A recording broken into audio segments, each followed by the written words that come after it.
Hi, hello, good morning, punters. I'm Ali Maxwell. Welcome to this weekend's Matchbook Weekend Football Podcast, the double award-winning Matchbook Weekend Football Podcast. We went back to back. It's been a great week in the Matchbook Podcast stable because Smart Betting Club's Best Podcast Award for the second year in a row came to Matchbook. Now, it's not just the Weekend Football Podcast. We are one of 4 or 5 different pods across different sports, and it's great recognition for the work that everyone behind the scenes at Matchbook does that we won this award. We're absolutely thrilled, quite emotional, as you can imagine. And on the show with me today, a bumper edition, we've got award-winning tipster Mark O'Hare. Mark, also an award winner in the Smart Betting Club Awards. Hello, a good week for you too. Yeah, a bit embarrassing really compared to my recent form on this podcast, Ali, but I'll take it. And unlike the Manager of the Month curse, I'm hoping it's going to be the spur required to go on a winning streak now. Class is permanent. Humble as ever, Mark. Just like my 2 other guests, pro punter Nick Goff joins us again. How's it going, Nick? Yeah, I've been here 2 weeks, but I'm happily taking all the credit for this award win. Yeah, quite right too. Quite right too. Broadcaster Matt Scott joins us as well. Good morning, Mark. Yeah, good morning, boys. Sorry. I've always struggled with Mark and Matt. So there we go. Matt Scott joins us. Good to have you on. An easy job for me today, mining you guys for your information, for your selections ahead of the weekend football. Half or 6 games, I think it is in the Prem, isn't it? Half of a slate, but plenty across Europe and the EFL to get into. We're going to start with Monday Night Football. See Manchester, Stamford Bridge. And Chelsea, the home side, as we record on Thursday morning, the favourites at 1.89 on the Matchbook site, with United 4.55 and the draw 3.72. Chelsea minus half a goal start, 1.89, and United plus half a goal, 2.06. Over 2.5 goals, 1.89, and under 2.5 goals, 2.01. So award-winning tipster Mark O'Hare is going to get the ball rolling here. Mark, talk me through your angle in this Chelsea versus Man U matchup. Yeah, it's the bid against Chelsea really at odds on. It's not really for me. Lampard said at the end of January that Chelsea were the underdogs to finish in the top 4 because of their lack of January signings. And he said it again after the 2-2 draw at Leicester a week later. Clearly trying to take the pressure off his players, so the gap is down to 2 points after Sheffield United won last week, albeit Chelsea have a game in hand, Spurs just 4 points behind. But Chelsea is still 1.5 favourites to finish in the top 4. I thought they were good in patches against Leicester, the 2 goals coming from set pieces, quite an uneventful first half. Tammy Abraham seemed like he was rushed back into the team. He's only scored 2 goals in his last 10 games.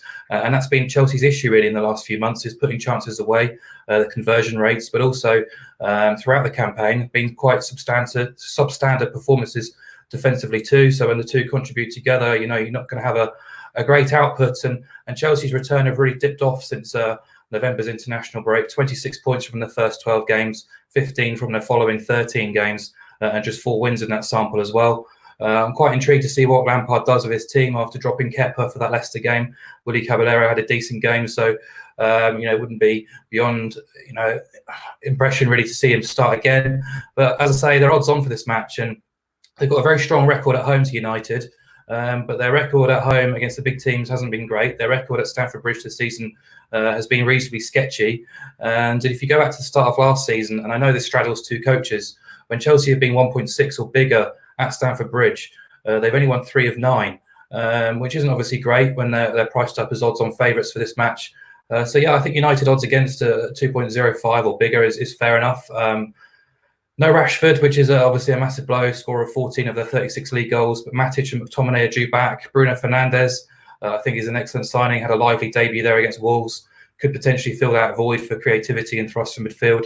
Igalo, who's probably not going to be fit and firing straight away, but it's just another body to have from the bench, really, for Solskjaer as well.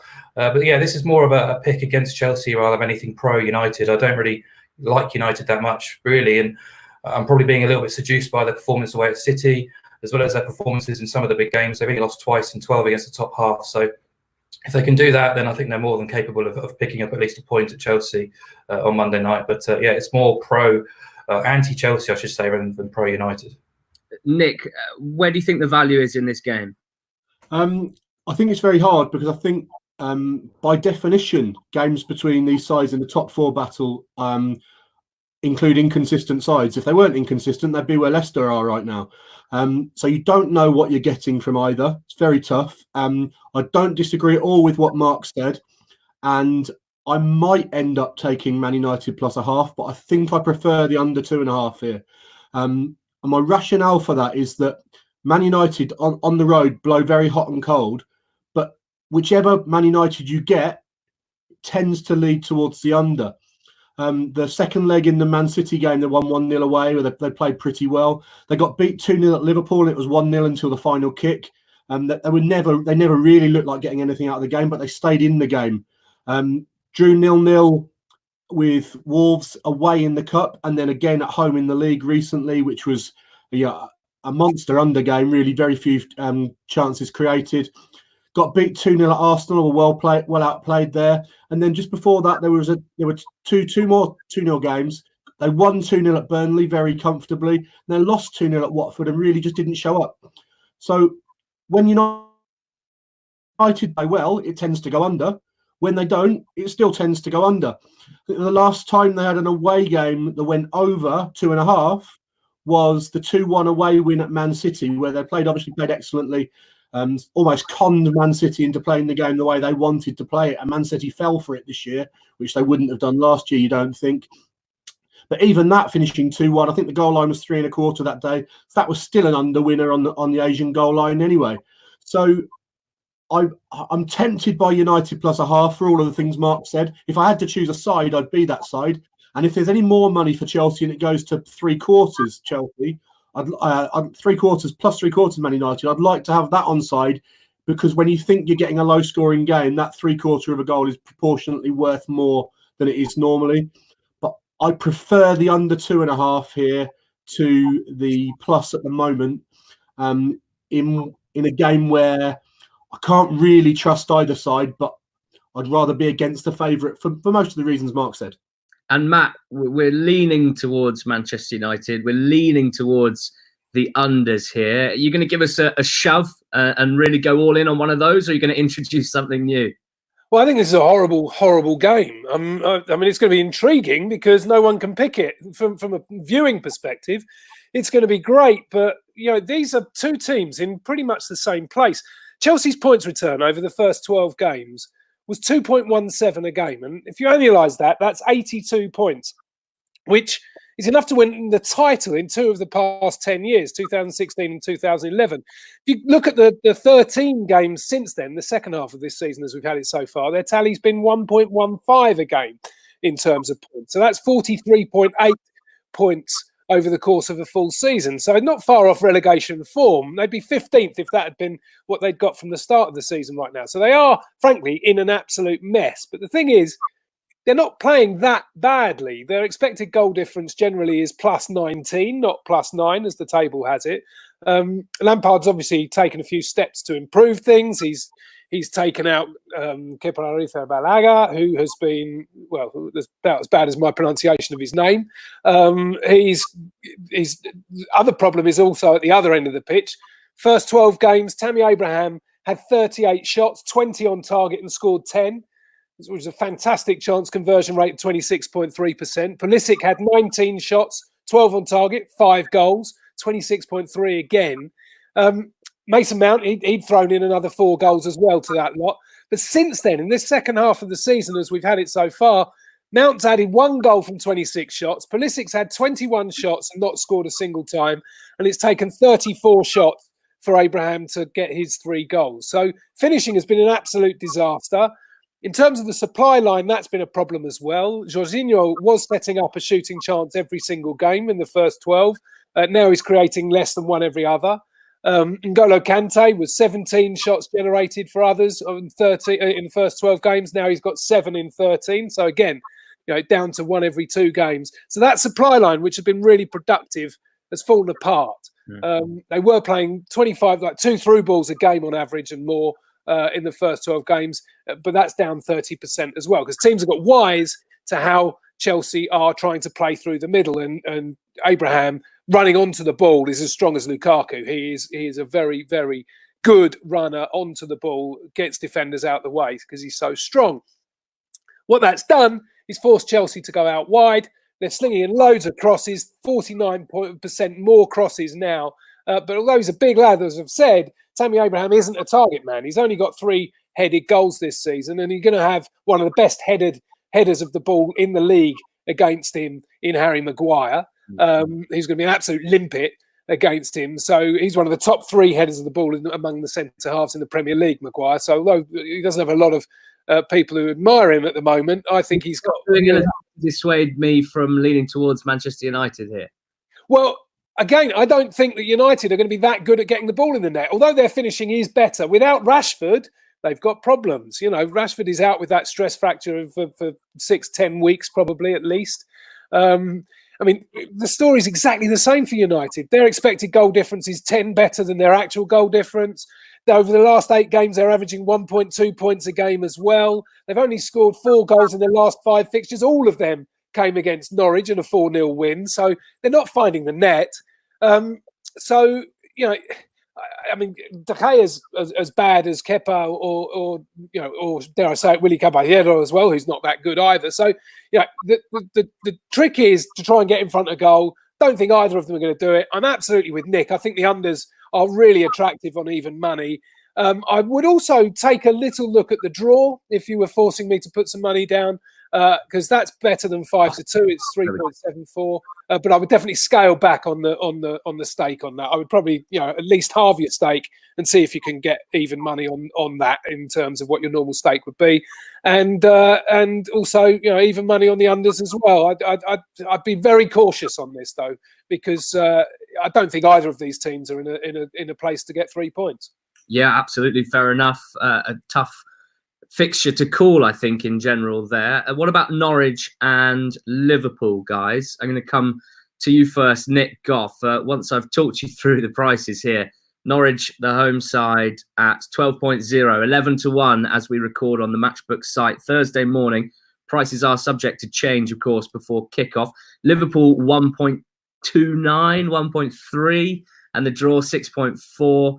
Norwich plus 1.5 goals start 2.03, and Liverpool minus 1.5, 1.9. Over 3.25 goals, you can get 2.01, and the under 3.25, 1.869. Goffy, where are we going with this one? It's so difficult with Liverpool games, isn't it? They're quite the punting proposition, let's say. I think even more difficult here, and I'll try and keep my bit shortish here because my conclusion's probably going to be no bet, and you'd rather hear from people that are having a bet. So I'll explain why I probably won't have a bet, at least until I see the team news going into Tuesday's Champions League game at Atletico. And if we look at what Klopp's done this season before big Champions League games, he rested Firmino before Napoli at home. He rested Salah before Napoli away. He rested Mane before Salzburg away, which was their big Champions League game to qualify. And in every game before Champions League games, he's dragged one of the 3. If they've all started, at least one of the 3's come off early. And that, if we say the title's won now, he was doing those things long before the title was won. So if Liverpool had a blank midweek coming, I would be all over Liverpool minus 1.5 here, and probably the over 3.25 as well. But I don't feel I could entertain betting that right now when I've got no guarantee. Even after the winter break, and obviously they didn't, the well documented resting everyone for the cup replay, so everyone's well rested, and he could well go full strength here. But I'd rather wait until 2 o'clock and see the team sheet before making my decision, because we do have a lot of evidence that he may well not, even especially now that the title's in the bag, and they really can start to focus on the Champions League. And obviously, they've got the Tuesday night game rather than the Wednesday. It's a tough trip to Atletico, a very tough game.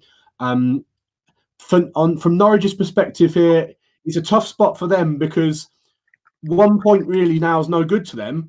Yet, if you take 1 point off Liverpool, whoever you are, it's an outstanding achievement at the moment.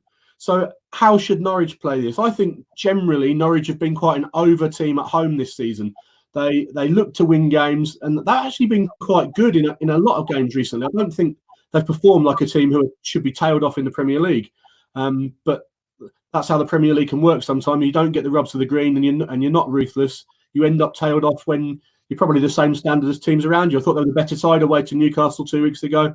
I thought they've played quite well in a few home away to Spurs. I thought they played well. They're unlucky to get beat 2-1. So I don't think Norwich are sort of a hopeless cause. I think that they can cause Liverpool some trouble and possibly score here, which would have led me to the over if I could have been confident that Liverpool were 100% at it for 90 minutes. But I can't be confident of that. I said I'd keep it short. I've gone on too long already. No bet. A tough act to follow there, Matt. But this was the first game of the season, wasn't it, at Anfield? And it was that slightly strange one where Liverpool were 4-0 up at half-time. The game finished 4-1, but Norwich drew plenty of plaudits for the way that they approached, to the bravery of their attacking play in particular, but looking vulnerable at the back. And in many ways, those themes have continued throughout the season. How do you see this one going, Matt? Got to turn your microphone back on. Let's pop that. Apologies, everybody. Norwich have been hammered 3 times this season, as you've just pointed out. One of those was Liverpool away, first game. They've got hammered at home by United 4-0 and 5-1 at home by Villa. And both United and Villa have now done the double over Norwich. And there definitely seems to be something about playing styles that Norwich find awkward, certain teams, because like I said about those teams doing the double over them, vice versa as well. Norwich have 4 points from 2 games against Newcastle and 4 from 2 against Bournemouth. So their style suits playing a certain type of team and not others. But all the pointers are clearly that Liverpool have a style that Norwich simply won't be able to deal with. And to be fair, no one can really. But if Liverpool do ever have any difficulties really of their own, it's with teams that play Route 1 football. Apart from Manchester City, all the teams that have got the better of them on the XG this season, and nobody's done it in terms of points, they've played more long balls than Liverpool have on the day. Southampton did it, although they lost 2-1. Burnley did it. Or at least they had as many long balls as Liverpool did that day, equal number. They lost 3-0, although better XG difference. And Wolves did as well. So Norwich, though, are absolutely incapable of playing that way. Timu Pukki is just, he's appalling in the air. There are very few players as bad as him in terms of winning headers. He's contested 33 this season, and he's won 3 of them, which is less than pathetic. So that means the team hardly ever play any long balls. Comparatively speaking, for a struggling Premier League side, most of them do resort to that occasionally to mix it up at least, and others rely on it almost exclusively. They play fewer crosses than any other team in the Premier League. So they only have one way of playing, and it's not a very good way if you want to beat Liverpool. Because one of the things they do is that they try to play a few through balls. Emi Buendia is very, very good at that. I think he's fantastic, and I want to see him in an Arsenal shirt next season. But Liverpool don't mind that happening. They know that teams can run in on them because Alisson is the best in the league and probably the best in the world at one-on-ones. They allow teams to play through the middle. They actually try to cut out the crosses coming in. Yeah, and the other thing is, although they did have that great day against Manchester City, they tried to press City off the ball. It worked. Liverpool, they've got this excellent counter press. They've got no problems with teams trying to press them. They play it through. So I just don't see where Norwich find a way in. They did it once last time. I don't see it happening at Carrow Road, where they've really taken proper hidings twice from United and Villa. I think that the overs is something to go for, all things being equal. Because if you look at the way that the teams have played, how many shots they've got over the course of the season, and the conversion rates, what have I got here? Most teams, playing against teams who are much worse than Liverpool, they've conceded 15.4 shots a game. And Liverpool have conceded 14.9% of their chances. So all things being equal, if Liverpool just play like they always have across the course of the season against all opponents, then they would be getting 2.3 goals here. But given that Norwich are that bad, and I think that they'll struggle against certain types of team, and Liverpool are that type of team, I would go on the overs. I think if you're going to really be forced to go for a bet, I think that is the one. Because Liverpool will score, and they will score lots, even if they don't have Salah for 90 minutes. not too much hope there, Mark, for Norwich. Is there anything that stands out from a price perspective? Any value across the board here? Yeah, it is obviously difficult when it's such one-sided game. I think I'm in agreement with Nick. Ordinarily, I'd look at the -1.5 and say that's hugely appealing in terms of line price, form data, and everything else. Mane might be the one to miss out. He's been injured a bit recently, and I think Tuesday night does condition things massively from a punting perspective. It's obviously very difficult to oppose Liverpool when they've won 33 of the last 34 in the Premier League. But their away record, they've only won by 2 or more goals 4 times this season, which is quite surprising, really.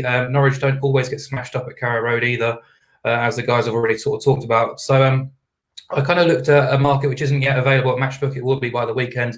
But Liverpool half-time, Liverpool full-time, which is around the same price or close to even money on the high street, really, around 1.95.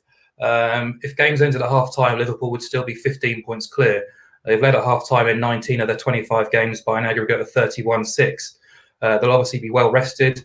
I presume quite eager to make a point after the shenanigans that went on with the Shrewsbury tie. Only conceded 1 goal in the last 10 since Van Dijk and Gomez have stepped into defence. And I think they'll be keen to put this game to bed as early as possible to make the changes that Nick was talking about. So Liverpool tend to start well. As much as I love Norwich, I love their approach, I love the way they've attacked this season, been very unfortunate in quite a few games to be cut adrift at the bottom of the table. Unfortunately, I think they're going to be outclassed in this match. But I think the half-time, full-time is probably slightly better value for me with Tuesday in mind. Okay, and Mark, I'd like you to keep going because you've got a good thing going in Swindon, Scunthorpe this week in League 2. Now, on the Matchbook site, given that it's early Thursday morning, there's not a huge amount of liquidity in the market, but currently Swindon 1.763, Scunthorpe 4.5, and the draw 3.98. Swindon minus 3/4 of a goal, 1.99, and Scunthorpe plus 3/4 of a goal, 1.934. Over 2 3/4 goals, 2.06, and the under 1.84. Mark, we got the league leaders Swindon here and a beleaguered Scunthorpe team. Don't tell me you're siding with Scunny. Well, they ruined me last week against Cheltenham, which, Cheltenham just didn't turn up for that match, but deservedly beaten at Scunthorpe. But they returned to familiar ways in midweek, lost 2-0 at home to managerless Cambridge. Fans kind of voting with their feet, really. The attendance was right down, really underwhelming kind of atmosphere surrounding the club at the moment. They've just appointed Russ Wilcox until the end of the season, which hasn't gone down well if you look at the replies to their Twitter message yesterday. They're leaderless, rudderless, all the same things I mentioned last week is still prevalent. Short of defensive bodies, especially at fullback, have conceded 2 goals in 9 of the last 11, have lost to 7 of 11 games against the top 15, conceded at least twice in 8 of those as well. So, yeah, it's very difficult to get them on side in this match, and I think Swindon are great value. I think you can get close to 1.8. I think they're my best bet of the weekend because I think there's 3 standout sides in League 2, Swindon, Crewe and Plymouth. All very similar in how they play their football, very aesthetically pleasing. All 3 very dominant at home and very consistent against the league's lesser lights. And Swindon are unbeaten at the county ground since September, 8 wins from 10 games in that spell, 11 from 16 overall. Obviously, getting Doyle and Yates back in January was a massive bonus for them. I actually went away to Northampton midweek without Richie Wellens, their coach, who was ill, as well as Bowdry, Yates and Keshi Anderson, 3 key players. Still got the win. All 3 are due back this weekend. And you look at their record against teams outside the top 10, 14 wins from 17. They're joint top or top of the XG or XG open play ratings with Crewe across the whole season. And at home at the county ground, they just dominate matches massively. So I've got Scunthorpe rated around the bottom 6, bottom 8 across a load of metrics. They're in a poor position, just seeing out the season, just treading water, really. I think Swindon around 1.8 or just around there is my best bet. Okay, probably one where Owen Doyle might get back on the score sheet. He hasn't scored in a couple of games now since that transfer saga in January. Nick, you're going to talk about Bristol Rovers and Blackpool this weekend. Bristol Rovers on a terrible run, 3.3 they are available, the home side. Blackpool not much better, but they are the favourite, 2.33 away from home. The draw, 3.25. Rovers plus 1/4 of a goal, 1.943, and Blackpool minus 1/4 at 1.952. Over 2.5 goals is 2.14. The under 1.775. I mean, the prices reflect that this is not expected to be one for the ages. Where's the value, Goffy? I think this might be a good spot to get with Bristol Rovers, and that's something I've not wanted to do for quite a while. Bristol Rovers only about 6 weeks ago were in the playoff places, and they weren't deserving of being there. They aren't a playoff quality side. And then there's some issues. Graham Coughlin left to go to Mansfield. Ben Garner came in as manager, and then he had some time off for some personal issues. And it really rocked the boat a bit at Rovers. And then there was obviously speculation that the one quality player there, Clark Harris, might have left in January. That didn't happen. And the whole thing sort of rocked the boat at Rovers, and they're now being priced like they're a relegation quality side. And I think they're a little bit better than that and can prove that they are. And there have been some green shoots lately that prove they are. They played at home to Coventry, one of the form sides in the division recently, and they won the XG battle in that game despite losing 2-1. They created decent chances. They played quite well. They went away to Bolton, drew 1-1, but dominated the game. Last week at Wickham, they got beat 3-1. They're a little bit unlucky to lose that game as well. So there becomes a point with these teams that the syndicates absolutely hate, that you've got to, well, now's the time to get that. They've reached their bottom and you can buy low if you like. Charlton are an example in the Championship, who were completely overperforming against all metrics, did slip, but have now reached a point where they're being priced like far the worst team in the league. And at some point you have to say, this has gone a bit too far. I need to get with them now. And that's what's happening with Bristol Rovers. I've been looking for an opportunity to get with them. And I really feel like this is the chance, with Simon Grayson getting sacked at Blackpool in the week. They've only won one of the last 12, Blackpool, and that was a narrow win over Southend, who are clearly the worst team in the league and going down. So they're minus a quarter at home. When I priced this game myself, I made it a draw no bet game with Bristol Rovers ever so slight favs. So to see that there's 190 plus a quarter, I feel like it's about a quarter of a goal out, and I'd be surprised if this market doesn't move towards Bristol Rovers later in the week. Maybe it won't, maybe I'll be wrong, but I'm happy to be on that side. Okay, nice. Yeah, Blackpool caretaker manager is David Dunn, who many of the listeners and viewers will remember for eating chicken and falling over while attempting a Rabona, which, considering he was actually a pretty good midfield player, seems like a bit of a sad legacy. But we'll see how it goes as caretaker. We're hopeful that Rovers will do the business against this Blackpool team this weekend. We're on to any other business now. And Nick, the game's on Friday night, Wolves against Leicester. We wanted you to talk us through that. Expert on Wolves, expert on all things really, but a Wolves fan, of course. What do you think about the Wolves game this weekend? I think where Leicester are concerned, I think the public sometimes need to see a league table movement before they realise something's changed. And with Leicester, something's changed, but the league table hasn't changed because they'd such a big cushion. Since mid-December, Leicester have got 11 points from 9 league games, and over 2 legs couldn't beat a team that might well be going down in a semi-final. This isn't the Leicester team of before Christmas that was ruthlessly putting away mid-table and poor sides. Leicester have only won 1 away game all season against top half sides. That was a 2-1 win at Sheffield United. Obviously, they've got a few more to come. They've not played them all yet, but they've built this position, and they fully deserve to be third in the league. I don't want to take anything away from them, but they've built it by those ruthless performances early in the season. They didn't draw games. They beat all of the teams that they should beat. And even, Chelsea haven't been able to do that. Wolves certainly haven't. They've drawn a lot of games. But if we compare Wolves' performance against these top sides with Leicester's, I feel like Leicester have had their belly tickled a little bit by Man City and Liverpool every time they've played them, whereas Wolves have given it a really good go. Very unfortunate to lose those 2 games to Liverpool. Have taken 6 points out of 6 off Man City. I think you've got a really cagey game between 2 excellent sides here, and I believe that it's Wolves at draw no bet 180 plus, which is the way you want to go. Jamie Vardy's not scored a league goal now since Christmas time, and I can't help feeling that Liverpool almost ate their soul a little bit that night, that Boxing Day evening at the King Power. Liverpool went there and absolutely destroyed them. In any sort of little aspirations Leicester might have had of staying in a title race and that fairy tale for the second time, they absolutely destroyed that night, Liverpool, and they showed Leicester just how far they are from being what Liverpool are.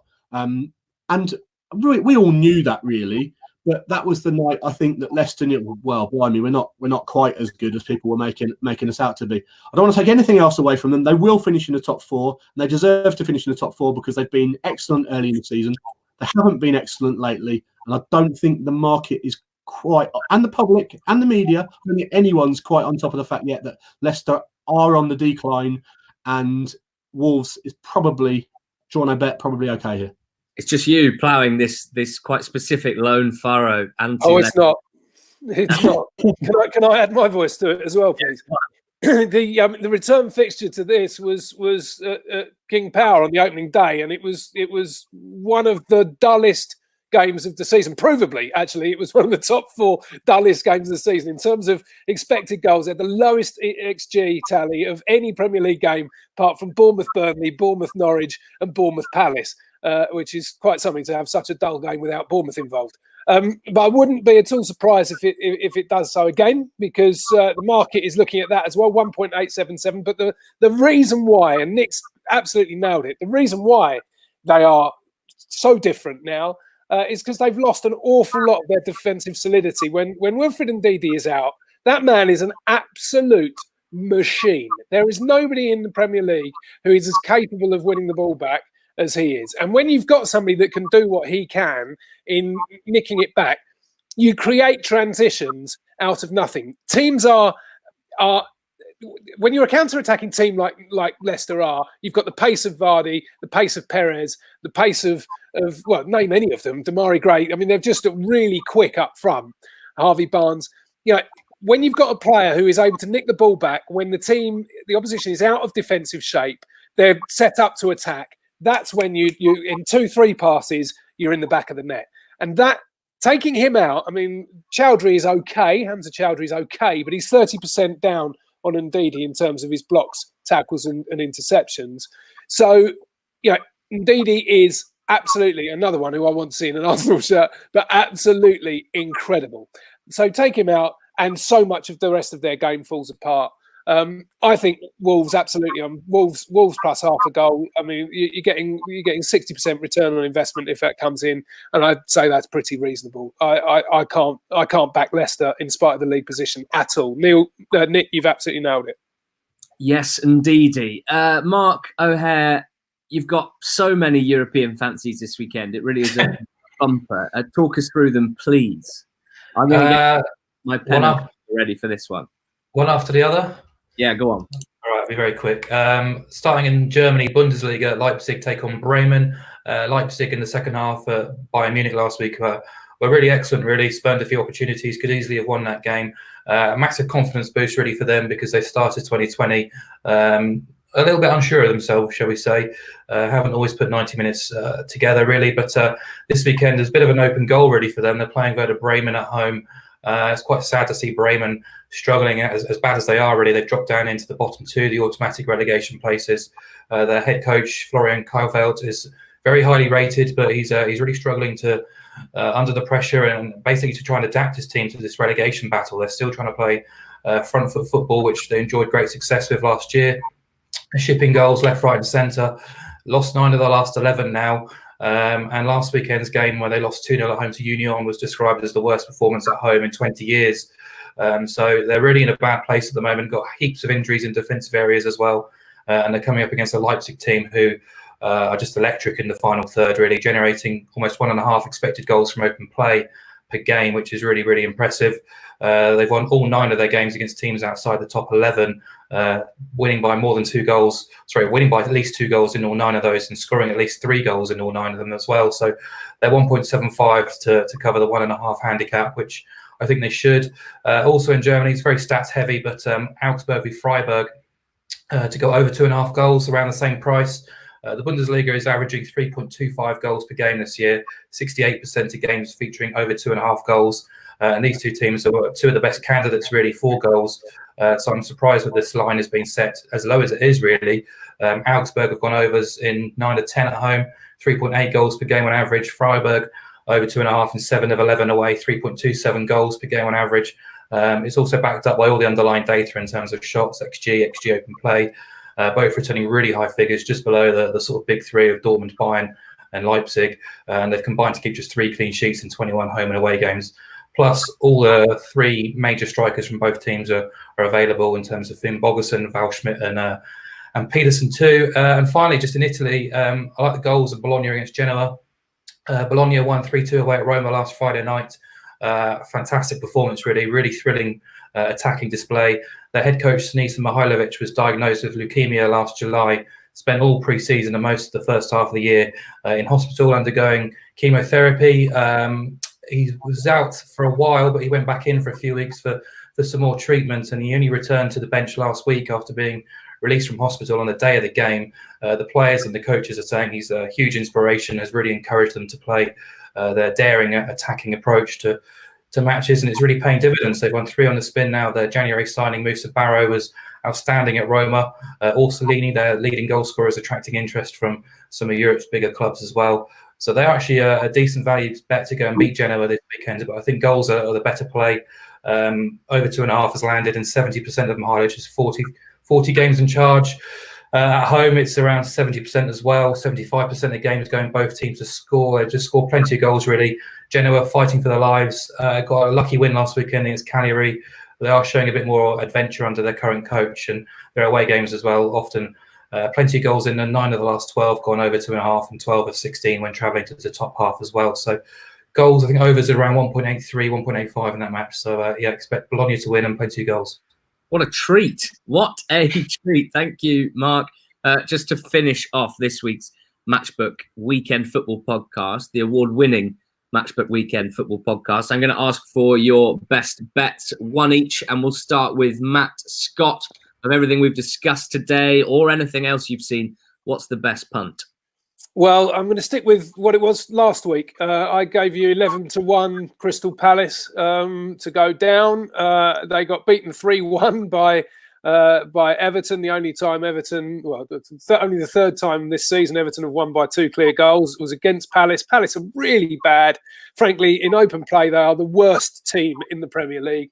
That's catching up with them. They've got a horrible run of fixtures for the last half dozen games. If they don't pick up, I would say, at least 5 points in the next 4 or 5 games, then I think they're down. So although the price has come in to 15-2, I think it is now, so it's shortened quite dramatically, I still think that's a decent price. They're 7th favourites for the drop. I don't think the market's just caught up with just how bad Palace are. So that's my weekend best bet, although it was better last weekend at 11s. Sticking to your guns. What about you, Nick? What's the best bet this weekend? Matt went with an anti-post or a season-long bet last week, and so why not join in? I'll give one. League One top 6 finish. There's 5-2 available in the market for Fleetwood. I think that's way too big. I think it's about a 6-4 shot. They've got a couple of games in hand on teams around 2 games in hand on Ipswich, who look like they're dead. Oxford lost their 2 best players in the transfer window. I'm not sure they'll make it.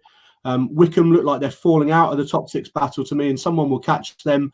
And I think if someone is going to, it's probably Fleetwood, the side that looks strong at the moment and capable of breaking into the top 6. It's almost Fleetwood versus Wickham, this, isn't it? Yeah, I'll take 5-2 Fleetwood against Wickham from here all day long. I was just surprised when I saw the market go up yesterday. I was expecting maybe 7-4, 15-8, and there's 5-2. There's even 3-1 around with one firm who you'll struggle to get a bet with, but there's 3-1 there. 5-2 with others. It's too big, so there's a good bet. There you go. And Mark O'Hare, finish us off for the weekend. What's the best bet? It's Swindon to beat Scunthorpe at home. If you can get above 1.73, I'd say it's a very good value bet. Swindon, 14 wins from 17 against teams outside the top 10, flying at the county ground, and should have 3 of their better players back fit and available after the midweek win away at Northampton. Thank you to all 3 of you, to Matt Scott, to Nick Goff, to Mark O'Hare. This has been the Matchbook Weekend Football Podcast. I'm looking forward to getting away from this Premier Inn. Other hotels are available, but we hope you've enjoyed the pod. Plenty to digest. We'll be back again next week. Full slate, of course, of Premier League fixtures and plenty to get our teeth into. But have a great weekend. Best of luck with your selections. Hopefully you've enjoyed what we've brought to the table today, and we'll talk again next week.